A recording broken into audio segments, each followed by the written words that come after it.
Hi, I'm Juliette, And I'm Frank Adara. and if you're watching this video, we're really hoping that you're watching it because you have a sense of curiosity and not because you have been diagnosed with pancreatic cancer. But if you have been, then just please trust us and know that there's so much hope. Hope is important. Um, Along with hope, you have to have confidence. You have to be open-minded. You have to realize early on that there's no single path to success. Um, you have to know that there's an objective, and the objective here is staying healthy and being healthy and living for a long time.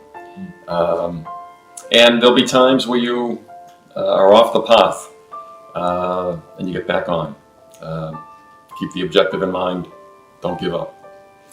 So, our story, which I wrote and published in my book, 5.4% Beating the Odds of Pancreatic Cancer, just takes you through our journey. And the reason I wrote the book is we both wanted to share what we have learned in the last 4.5 years. Because there really is no book out there that explains how to beat pancreatic cancer. Not that I'm saying that reading my book is gonna, beat pancreatic cancer for everyone, but it certainly worked for us. And when Frank was diagnosed 11 days before our first wedding anniversary, it was July 3rd, 2008, my world came crashing down on me. I mean, we were planning a weekend away to celebrate our wedding anniversary, and instead we were sitting at Mass General being told that Frank had pancreatic cancer. And when I came home and did some research online, the devastation and the anguish and the fear it's indescribable. Finding out that your husband has a 5.4% chance to survive, and most people die, anywhere from 6 weeks to 3 months after diagnosis. It was tough to take, and I didn't want Frank to know what his odds were, but that didn't work so well. Just the day before, because we went to a different hospital for treatment and trying to fix the problems that I was having.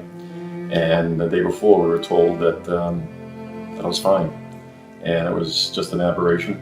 And we toasted with champagne that night because we felt like we had made it through, only to find out the next day, July 3rd, as Juliette said, that it was pancreatic cancer. So you talk about highs and lows, but maybe that was great preparation for what we're going to end up going through, because there were plenty of highs and lows. So the night when I told Frank that he had a 5.4% survival rate, he laughed. I looked up through tears and snot, and he laughed. And I thought he'd lost his mind there for a minute. But his response was, "Look, Juliette, if there's 5.4% of people that have beaten this thing, then so will I. There's no question about it." And he meant it. I think if the message had been through tears and snot that you have a 0% chance of survival, I might have had a different reaction. But to the earlier point, you have to have confidence that you can beat it. And you've all heard it. When people talk about cancer, and it's in probably every article about cancer, how important attitude is. You have to have that attitude that you can beat it. You lose that attitude early on when in the hospital room they say you have pancreatic cancer. I don't know how confident I was at that point, and certainly my attitude wasn't that I could beat it. But you made up your mind. At some point you made up your mind that you were going to live. Yeah. Yeah. So what happened was he was diagnosed on July 3rd, 2008. He did 2 weeks of oral chemotherapy along with 5 days of proton beam radiation. You had a week off, and then we did Dr. Christina Ferroni, God bless you, did the Whipple on August 18th, 2008. And then you went through 6 rounds of intravenous chemotherapy. Dr. Ryan, awesome guy. Oncologist. And after that, I took over. I did not like the idea of Frank. Can I interrupt just a second? I think it's important to note that it was Mass General Hospital, and they do a lot of Whipples. They treat a lot. I think it's 125,000 cancer patients a year that they treat there. Don't settle for your even if it's local hospital. A good hospital. Go to the best. Go to where they practice the most and have the most experience. Right. So, I was not happy about chemotherapy, but Frank wanted to do it, and back then he thought it was the right thing to do. So I supported him as much as I could. But after the chemotherapy ended, I schlepped him to the Hippocrates Health Institute in West Palm Beach and learned so much about the immune system and food and raw food and how that affects your health, and that every time you eat something, you're either beating disease or you're fighting disease. And Frank, great guy that he is, he jumped on board, and I also want to speak to the fact that I was a devout Christian, and I mean the prayers that went up to heaven, and we had prayer conference calls that went worldwide. I mean, poor God, I'm sure at some point he just sat down and caved in. But so through prayer, we had all these angels come into our life, human angels, and they're definitely worth mentioning. Tom Tam, who's a brilliant, brilliant scientific mind, he introduced us to acupuncture, Tongren, Tuina, Qigong, and we believe that. Speaking of belief, when people ask us, why is Frank alive? What was it? Was it diet? Was it acupuncture? Was it this? Was it that? The answer is we don't know.